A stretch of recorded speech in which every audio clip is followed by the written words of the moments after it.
Seja como uma raiz firme, um ideal, siga o seu destino. Ame a quem puder amar, dê a mão a quem chamar, tire a pedra de você e veja o sol nascer. Pare, faça uma canção. Boa noite, gente. Que a paz do nosso Mestre maior Jesus nos envolva hoje e sempre. Gostoso de estar com o Hélio aqui de volta com a gente. Depois do susto, não dê mais susto na gente. Carne e osso, nós estamos por aqui. Então vamos lá.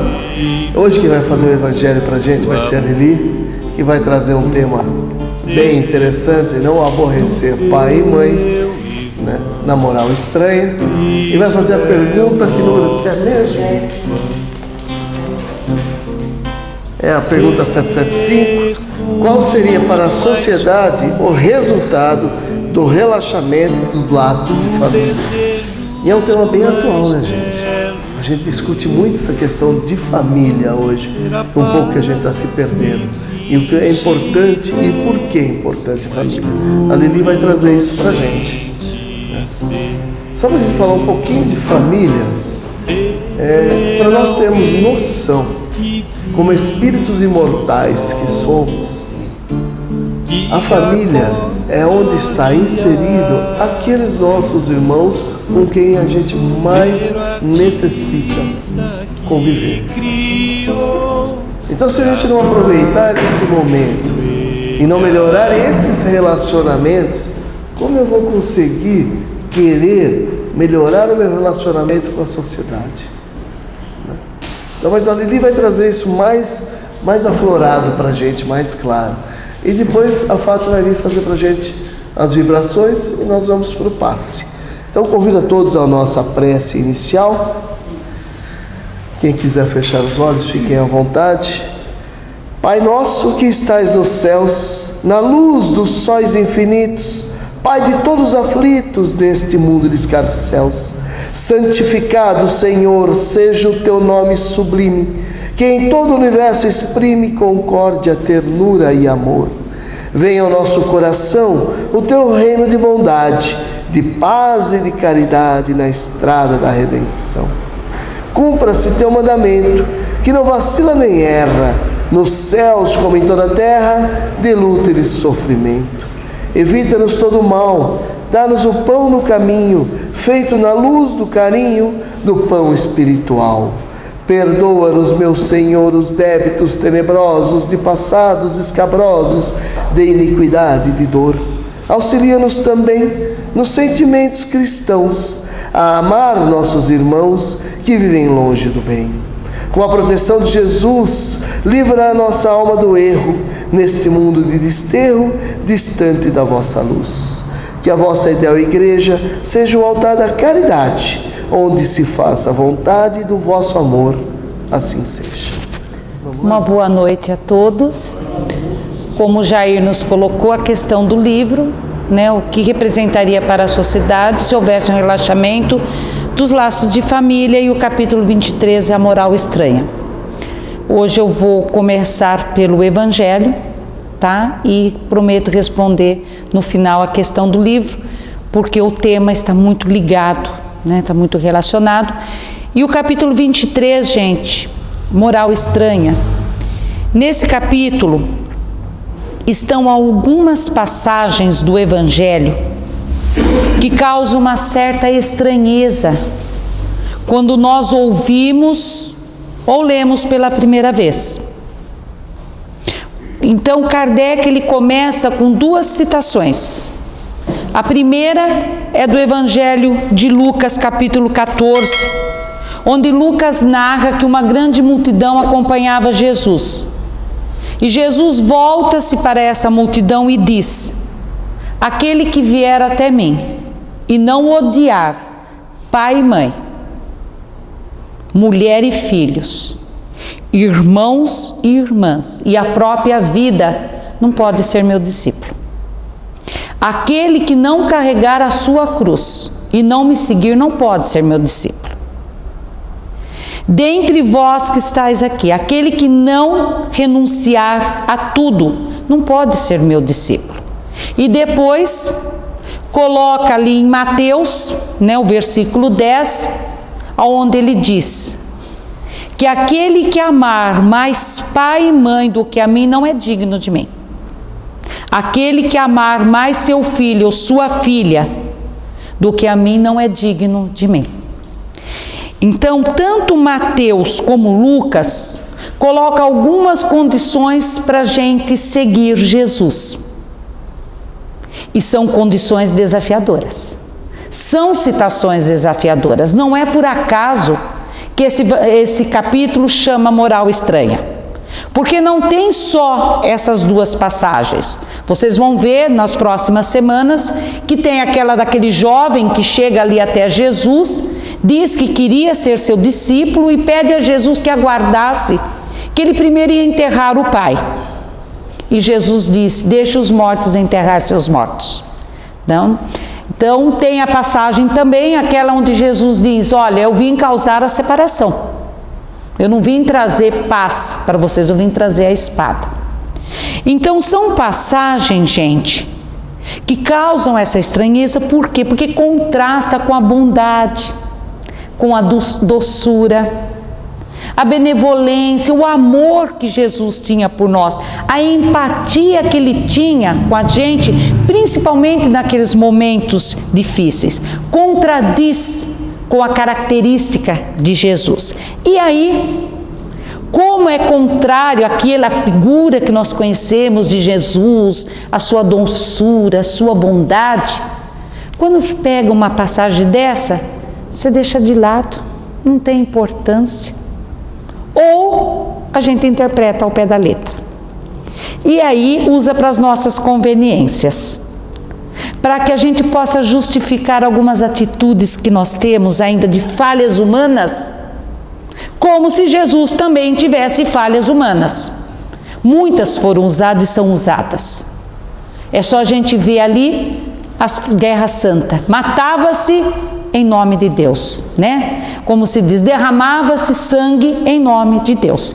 Então, muitas vezes, a gente acaba interpretando ao pé da letra ou deixa de lado.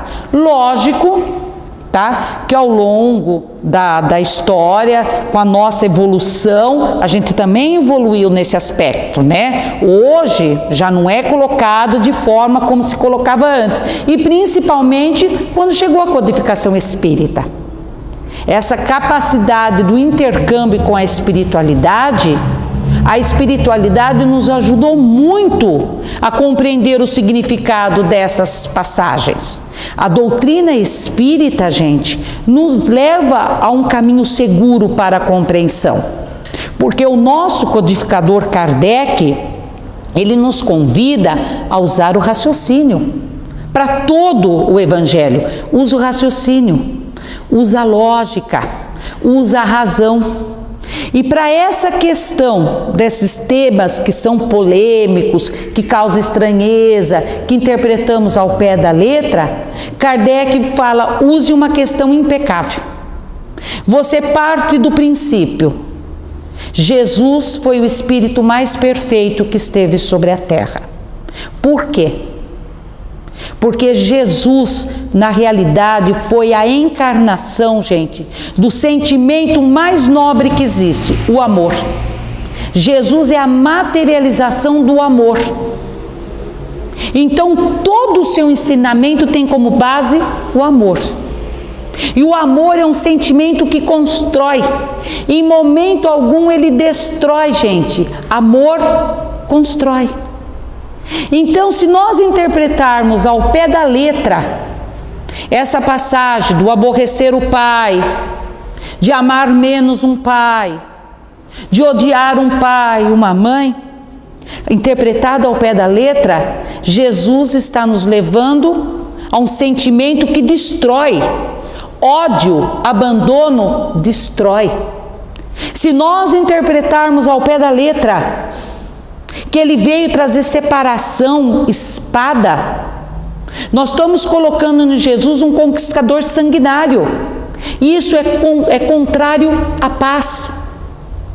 Nessa passagem do jovem, que parece que ele despreza tanto, olha, nós estamos aí em dia de finados, né? A morte. Outras ocasiões, Jesus nos mostrou totalmente ao contrário. Quem conhece a passagem da filha de Jairo, quando Jesus chega ali a pedido do pai que fosse ali trazer a vida à jovem, né? Que Jesus chega e tinha tudo aquela festa, aquela algazarra, eles faziam no funeral ali. E Jesus dá a lição daquele momento, gente, de um velório, do respeito que nós temos que ter como corpo, que foi um instrumento de trabalho, as despedidas daquele ser que fez parte daquela família merece. Então Jesus nos mostrou ali, né, atitudes totalmente contrárias a essas palavras. Então Kardec diz, entrou em contradição com o amor e usa a razão. Há algo errado. E aí Kardec nos ensina como chegar a essa razão. Pode ser 3 fatos dentro dos textos evangélicos. Pode ser que a fala não seja de Jesus. Jesus não deixou nada escrito, gente. Tudo que foi colocado no Evangelho foi após a morte de Jesus. 3 evangelistas conviveram com Jesus, que é Marcos, Mateus e João, e Lucas não conviveu com Jesus. Tudo que Lucas coloca, que fala exatamente dessa passagem, o odiar pai e mãe, tudo ele ouviu de Maria. Então as palavras podem não ser de Jesus. Eles falavam aí o hebraico, que era a língua oficial, mais a língua popular, o aramaico. Línguas pobres, gente, em recursos gramaticais. Uma palavra tinha mais de um significado. Então pode ser que eles expressaram da forma que não era o que Jesus estava colocando. Pode ter se perdido, gente, nas traduções. Quantas traduções para chegar até nós? Ou é falta de compreensão. E aí Kardec facilita mais um pouquinho. Ele está falando dos textos sagrados. O Evangelho segundo o Espiritismo está um pouquinho mais fácil, porque Kardec já foi lá e fez o trabalho. Dentro dos textos do Evangelho do Novo Testamento, gente, tem fatos históricos, né, Jair?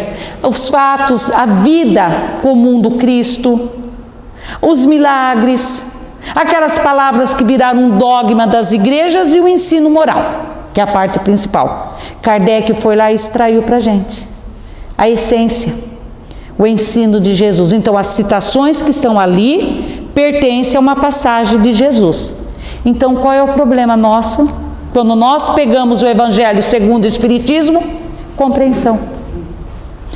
Nós não estamos conseguindo compreender. E aí Kardec também nos ajuda. Volte ao contexto histórico da atitude ou daquela fala de Jesus. É como se nós pudéssemos voltar ao tempo e lá, naquele momento, ouvir e entender com a mente daqueles que ouviram e entenderam Jesus, para que a gente possa resgatar a essência do pensamento de Jesus. Aqui qual é o problema? É comportamento? Não, é uma palavra. Será que se nós ouvíssemos essa palavra odiar lá no tempo de Jesus, teria o mesmo peso que tem hoje para nós?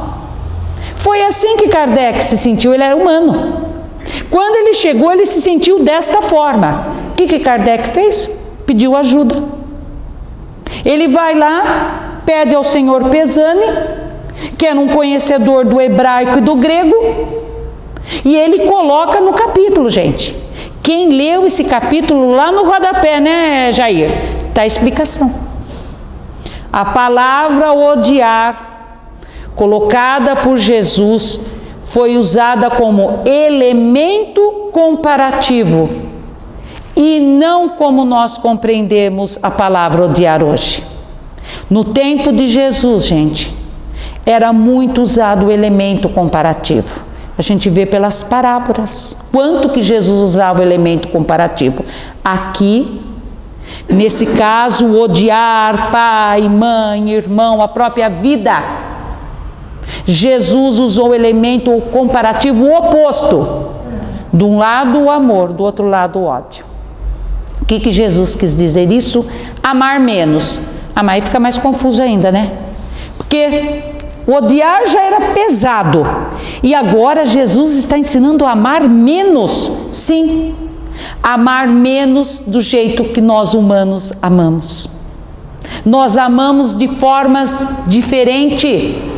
Nós não conseguimos ainda amar verdadeiramente o amor incondicional, que ama todas as criaturas da mesma forma. Nós sabemos que amamos de forma diferente.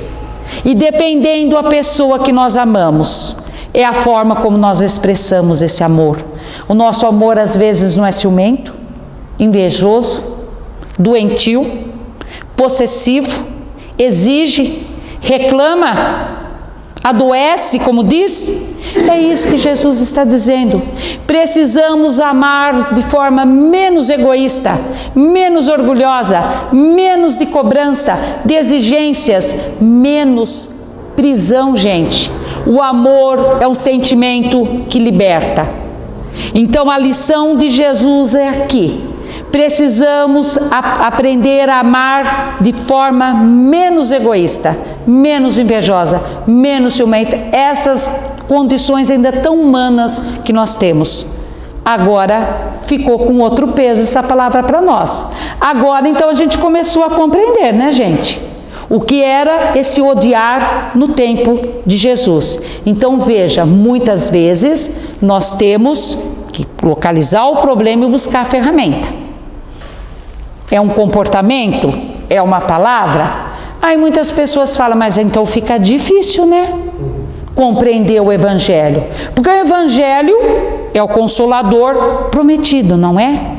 Quem teve aqui o mês passado, quando eu fiz a explanação, eu coloquei para vocês que Jesus deixou no seu Evangelho a receita da nossa cura, da nossa felicidade. Aí a gente se depara com um texto desse e deixa de lado, ou interpreta ao pé da letra. O que acontece? Nessa receita que Jesus diz, ela é extensa, gente. Tem tanta medicação, cada item do Evangelho é uma medicação. O que acontece numa receita passada pelo médico se nós deixamos algum remédio de ser tomado? Você não faz o tratamento certo. Não fez o tratamento certo, não chega à cura. Então, se eu deixo algum texto de lado, por falta de compreensão, ou interpreto ao pé da letra, é como se eu estivesse deixando de tomar uma medicação do meu tratamento e ele não vai ser eficaz. Então, eu preciso compreender. Aí fala, mas fica difícil, né? Porque eu vou ter então que estudar? Vou ter que estudar latim, hebraico, grego? Gente, isso é ficar na nossa zona de conforto. Nós somos assim. Nós queremos facilidade, nós queremos tudo mastigadinho. Então, quando a gente pensa assim, gente, é a mesma coisa se você está com dor de dente. Você vai fazer uma faculdade de odontologia para acabar com a sua dor de dente? Não é mais fácil procurar um dentista? É isso, gente, que Kardec está nos convidando. Aqui ninguém precisa fazer teologia, não. Não precisa se formar em geografia, história, estudar várias línguas. Se vocês quiserem estudar, ótimo. Quanto mais conhecimento, melhor. Mas o que eles estão nos chamando a atenção? Apareceu o problema, busca a ferramenta. É estudo, é pesquisa, é ajuda, é uma opinião. Isso porque, gente, quando nós reencarnamos num mundo de provas e expiações, nós não vamos ter todas as aptidões, todos os talentos. Nós não vamos ter faculdades e conhecimento de tudo. Por isso que a gente tem que conviver em sociedade. Por isso que a lei da sociedade é uma lei de Deus. É um dos aspectos da lei divina. Por quê? Porque é convivendo em sociedade que eu consigo realizar o meu crescimento. Por quê? Se eu não tenho todas as aptidões, todos os talentos, vivendo e convivendo com o meu semelhante, eu recebo aprendizado, eu passo aprendizado, eu faço uma troca de experiências. É assim que a gente vai aprendendo a amar de forma menos egoísta, menos orgulhosa. Por quê? Porque você vai trabalhando, você vai cooperando. Então a cooperação, gente, é importante dentro dessa lei da sociedade. Precisamos estar consciente que nós não dominamos tudo, nós não temos todos os conhecimentos e vai chegar um ponto da nossa vida, ou muitos, que a gente vai precisar de ajuda. Então, gente, dentro dessa lei da cooperação, formam-se grupos de estudo. E o Espiritismo tem grupos de estudo sério. A Federação Espírita montou o NEP, vocês já ouviram falar? Núcleo de Estudo e Pesquisa do Evangelho. Tem espalhado para o Brasil todo. Jundiaí tem. É só entrar lá no Deus Google. Ele vai te dar a localização, se já está presencial ou não, né, Fátima? Mas tem. E esse grupo foi formado com esse objetivo. Tem várias pessoas ali de várias profissões, de várias experiências pessoais, experiências religiosas, dentro do Espiritismo, fora do Espiritismo. Para quê? Para que cada um traga a sua colaboração. Como diz Haroldo Dutra, que é o coordenador do NEP, é como se fosse um almoço comunitário. Cada um leva um prato e vira um banquete. Então Kardec, gente, foi um homem muito inteligente. Ele foi discípulo de Pestalozzi, não só discípulo. Quando o professor Pestalozzi estava ausente, ele substituía Pestalozzi nas aulas. Ele falava várias línguas, dava aula de alemão, escreveu vários livros, escreveu uma gramática francesa. E aí, a hora que ele se deparou com uma palavra de uma língua que ele não dominava, ele não pensou duas vezes, pediu ajuda. Olha a grandeza desse espírito. E ainda ele coloca, viu, no rodapé do Evangelho ali, que a nota é do senhor Pesani. Ele não precisava fazer isso, podia ter pego para ele isso, mas ele quis nos deixar aí, gente, duas grandes lições em cima dos nossos achismos. A primeira lição: nós não podemos achar que nós sabemos tudo, que você domina tudo.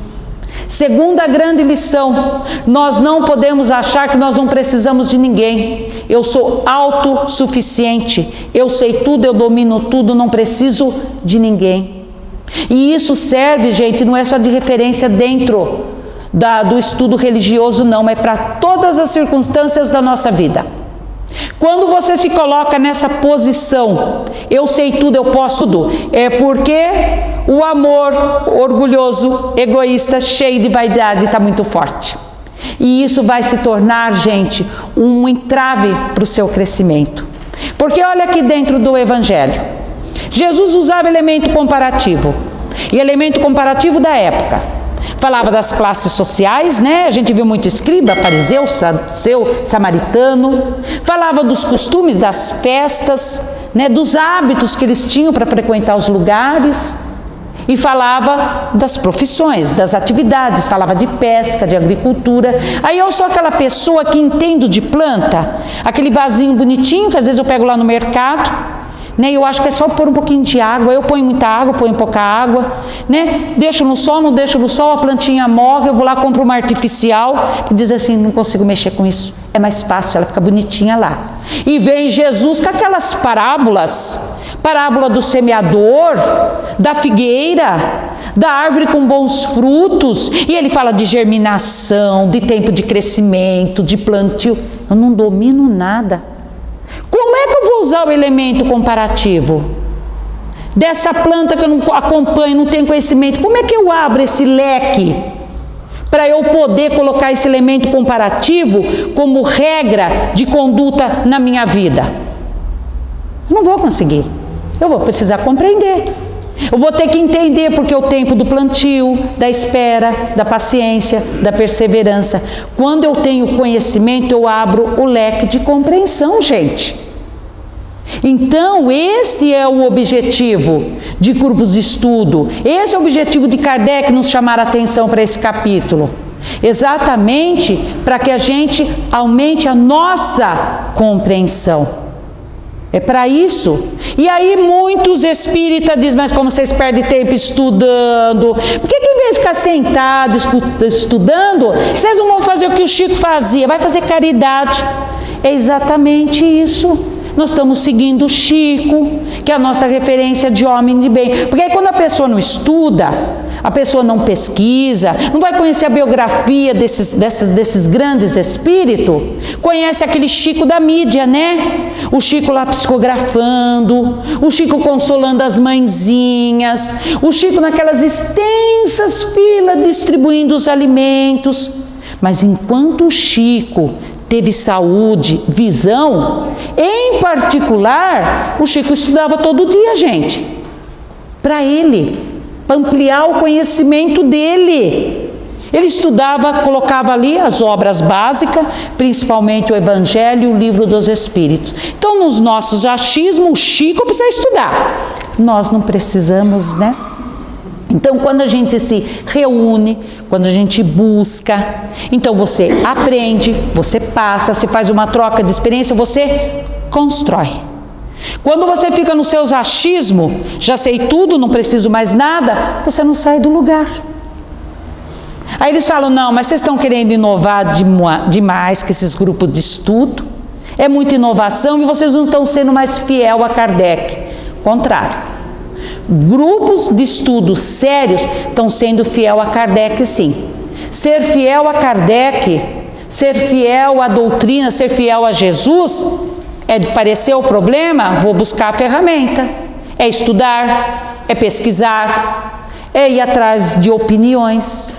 Então, gente, uma das grandes lições desse capítulo, que muitas vezes, você deixa de lado, é na necessidade da gente estudar, da gente pesquisar, da gente se ajudar. É a colaboração, é a ajuda mútua. Porque quando tudo está bem na nossa vida, em todos os aspectos, financeiro, afetivo, conjugal, porque você está dentro da sua zona de conforto. Sabe aquelas situações que você domina, que você conhece, que você sabe lidar? É uma maravilha. Então você está lá, né, diante de um texto para vir falar aqui na frente, que está de acordo com as leis divinas, com os ensinamentos de Jesus. Já que a gente está falando de família, honrar pai e mãe, que delícia que é fazer honrar pai e mãe, né, Jair? Está dentro, um dos mandamentos. É só a gente falar que honrar pai e mãe é esse amor que nós temos que ter pelos nossos pais, mas que amar pai e mãe é essencial, porque a própria caridade, né, nos diz que nós temos que amar ao nosso próximo, e nós não vamos conseguir amar ao nosso próximo, nós vamos amar os nossos pais, que tudo que a caridade pede para fazer para o próximo, nós temos que fazer muito mais de forma intensa aos nossos pais. Por quê? Honrar pai e mãe, acrescenta-se um outro sentimento da piedade filial. E piedade filial que nós temos que ter pelos nossos pais, independente da forma como eles nos amaram, que eles cuidaram de nós. Piedade filial diz: acrescentar ao amor aos pais, respeito, atenção, solicitude, assistência, gratidão por aqueles que nos deram a oportunidade da vida. Alguém conhece outra forma de reencarnar que não seja por intermédio dos nossos pais? Então eles nos deram a oportunidade da vida. Aí é fácil, é uma delícia. Aí vem aquelas situações da nossa vida que não está na sua zona de conforto. Você não domina, você não tem conhecimento, como é o caso aqui do odiar, abandonar, separar. O que eu faço? Passo a bola para o Jair, né? Não apareço naquele dia, deixa o Jair falar, né? Ou senão eu até venho, né? Porque vai ficar muito feio eu dizer que eu não sei. Mas aí eu dou um jeitinho de contornar. Porque o Evangelho de Jesus é consolo, eu posso usar outro tema. Lógico que você pode. Tudo que está no Evangelho é aprendizado, mas é aquilo que eu disse para vocês. Nós vamos deixar de usar um dos medicamentos da receita de Jesus. E aí não vamos conseguir fazer o nosso tratamento completo. Porque a receita de cura de Jesus é do início ao fim. Então, gente, graças a Deus, felizmente, O Kardec humano, diante do problema, teve aí a grandeza de pedir ajuda. Então, gente, para nós seguirmos Jesus, alguma das condições colocadas aqui por Mateus e por Lucas, é exatamente nós abrirmos o nosso coração para a compreensão do Evangelho. Como que eu faço isso? Despindo dos meus achismos. Sair da minha zona de conforto. Aqui cabe certinho aquela frase: o verdadeiro sábio sabe que nada sabe. Então, lógico que eu tenho que reconhecer o meu talento, minhas aptidões. Dentro daquilo que eu tenho facilidade, trabalhe, cresça, né, Jair? Se possível, inove, faça crescer aquilo. Aproveite aquele potencial que tem dentro de você, mas diante daquilo que você não domina, sai da tua zona de conforto. Vai buscar aquilo que for preciso. Então, gente, nós precisamos sair dos nossos achismos. Pega o problema. Qual é a ferramenta que eu preciso? É um conhecimento histórico? É uma linguagem? Busca a ferramenta. Só que nós temos que tomar cuidado com as opiniões que a gente não usa a razão, né, Jair? Olha as fake news hoje, gente. Olha o perigo de você pegar uma informação do jeito que está, não usar ali a razão e passar para frente. Como que uma informação errada pode destruir a vida de uma pessoa? Nós não podemos partir do nosso achismo, não. Busca. Então, como diz o Haroldo, para nosso estudo, independente de que seja não só da parte religiosa, hoje tem o Deus Google. Eu me lembro bem o dia que o Jair colocou assim. Realmente, você vai lá no Google, você pesquisa e acha. Achou? Pega aquilo e vai comprovar.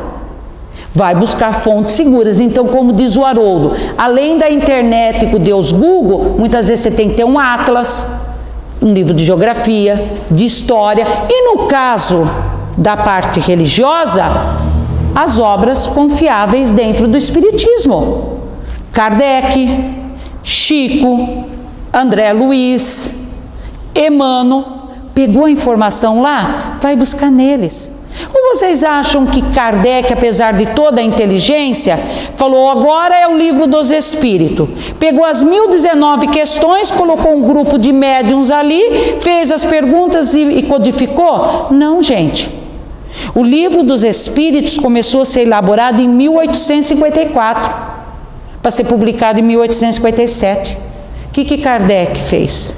As 1019 questões, pegou lá, desde a primeira, que é Deus. Espalhou essa questão, gente, para médiuns confiáveis, milhares de médiuns, espalhado em centenas de casas espíritas por dezenas de países. Um não tinha contato com o outro. Pegou todas essas respostas, aí confrontou. Aquelas que tinham uma lógica, que as respostas estavam coerentes, ainda ele usou a razão para depois publicar. Então, busca a informação, mas vá também em fontes seguras para você ter certeza, antes de você passar, gente, qualquer opinião, qualquer conselho, qualquer ajuda para uma outra pessoa. Então, só para a gente encerrar, para responder a questão do livro, eu fui buscar em Emmanuel, no Evangelho de Emmanuel. Lá é feito um questionamento para Emmanuel. Como que fica essa questão de Jesus usar o ódio, o abandono, a separação dentro de uma família? Como, Emmanuel, compreender a fala de Jesus? E aí, gente, quanto ensinamento, né, Jair? A gente faz todo esse rodeio para tentar trazer isso. Eles usam poucas palavras e dizem tudo. Emmanuel falou, como compreender as palavras de Jesus? Jesus teve respeito.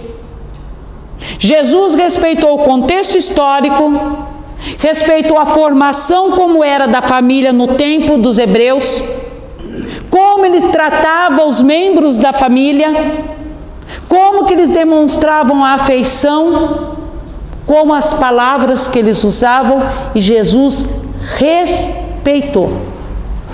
Mas nós não podemos em momento algum aceitar que Jesus tenha, gente, estabelecido discórdia, separação, incentivar a um sentimento que destrói dentro do sagrado instituto da família humana. Emmanuel se refere à nossa família como um instituto sagrado, gente. Por que isso? Porque dentro dessa abençoada escola chamada Terra, a nossa primeira e mais importante sala de aula chama-se família. Porque todos nós sabemos que nascemos com a nossa bagagem reencarnatória, aonde os itens são o mesmo, só muda a quantidade. Nascemos com provas e expiações. Então, dentro da nossa família, gente, tá as nossas maiores provas, os nossos maiores resgates, as nossas maiores missões. Ali dentro está todo o aprendizado principal que nós precisamos. Porque ali se encontram as situações e as pessoas que nós temos que aprender a amar menos egoísta, menos ciumento, com menos posse. Ali também estão aquelas pessoas que ao longo das reencarnações eu formei nós de ódio, de rancor, de desejos de vingança, sentimentos negativos que precisam ser dissolvidos e transformados em laços de amor e amizade.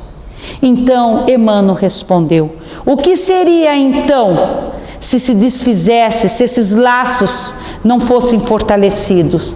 O que aconteceria conosco quando a gente não realiza aprendizado? Estacionamos no nosso processo evolutivo. Não conseguimos a nossa cura, não chegamos à felicidade. Então, gente, deixar a família humana desistir, nós não teríamos então as condições necessárias para o nosso aprendizado, porque a família aqui na Terra é formada por necessidade. E também não formaríamos as famílias espirituais, que essas servem para nos fortalecer e nos ajudar a conseguir continuar a trabalhar aqui na Terra com aqueles onde nós temos aprendizado. Então o Haroldo coloca uma frase, gente, desse relacionamento de família que diz tudo. Haroldo diz assim, que nós não precisamos concordar para conviver, mas até para discordar nós precisamos da convivência. Então, gente, a família aqui na Terra, vamos amar, vamos ajudar, vamos ter piedade filial, mas temos que compreender, estamos em aprendizado e tempos evolutivos diferentes. E aí, como nós não sabemos amar de forma verdadeira, muitas vezes o nosso amor tem o medo da perda. É aquele orgulho, aquele egoísmo e o medo da perda. E aí muitas vezes nós somos coniventes. Nós fechamos os olhos ao erro daquele que está ali, pelo medo da perda. Pelo medo ali de perder aquela pessoa. A gente fica conivente, a gente fecha os olhos ao erro e muitas vezes não deixamos o outro crescer. Porque é posse. E nós temos que entender então que o sentimento do amor ele tem que libertar. Então, gente, conviver na família, cada um vai ter o seu tempo.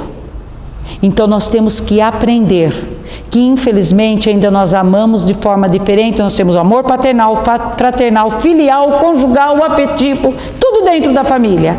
E nós vamos ter que transformar tudo isso no amor incondicional. Então muitas vezes, para estar com Jesus, nós não vamos ser compreendidos por aqueles que nós amamos ou que nos amam.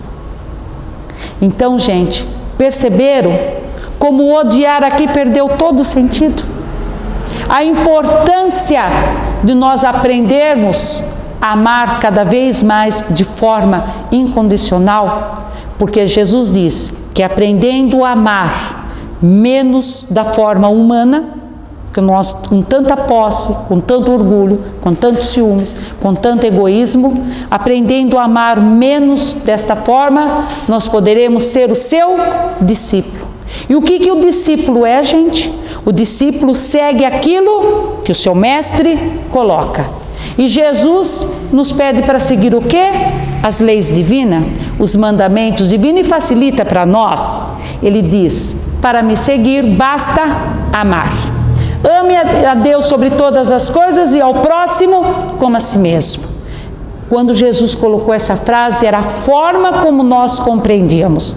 Naquele momento, Jesus tinha que dar um modelo de amor maior, para que a gente se esforçasse e chegasse até Deus.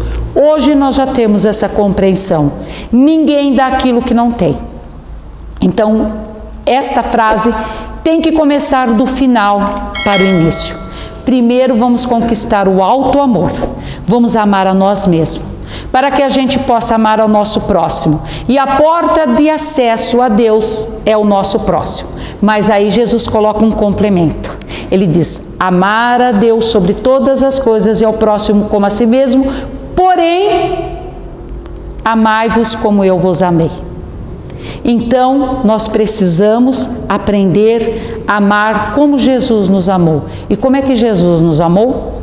Reconhecendo quem nós somos, enxergando em nós o potencial daquilo que nós poderemos ser, mas aceitando como nós estamos hoje e nos mostrando o caminho seguro, que é através do seu Evangelho. Isso para nós e para nós chegarmos no nosso próximo. Boa noite a todos. Bem, chegamos ao término dos nossos trabalhos. Quero agradecer de coração a presença de vocês. Como eu sempre falo, esse trabalho é aberto ao público, porque vocês são os mais importantes desse trabalho. Esse trabalho visa realmente não só o refazimento da gente. A gente vem aqui para realmente receber, mas também para a gente conseguir espalhar um pouquinho do que a gente recebe nesse mundão lá fora. Fazer um pouquinho mais do nosso trabalho. Ninguém veio à face da terra de graça nenhuma. Não é à toa. Nós estamos aqui por um objetivo. E esse objetivo é maior. É evoluir, é crescer. É passarmos de seres humanos primitivos, seres humanos de provas e expiações, para seres humanos felizes. Precisamos regenerar-nos, então. E essa regeneração se dá na transformação do eu. Essa transformação é simplesmente o reconhecimento. Parece simples, mas não é. O reconhecimento que o bem é bom e que o mal é mal e nos faz mal. Então convido a todos a nossa prece final de agradecimento. Pai nosso que estais nos céus, santificado seja o vosso nome. Venha a nós o vosso reino, seja feita a vossa vontade, assim na terra como nos céus. O pão nosso de cada dia dai-nos hoje, Senhor. Perdoa-nos as nossas dívidas, assim como nós perdoamos aos nossos devedores. E não nos deixeis, Senhor, cairmos em tentação, mas livrai-nos do mal. Amém. Boa noite a todos, vão com Deus. Boa quarta que vem, esse friozinho, chuva, feriado. Aqui com a gente, conosco aqui com a gente. Boa semana a todos. Vão com Deus.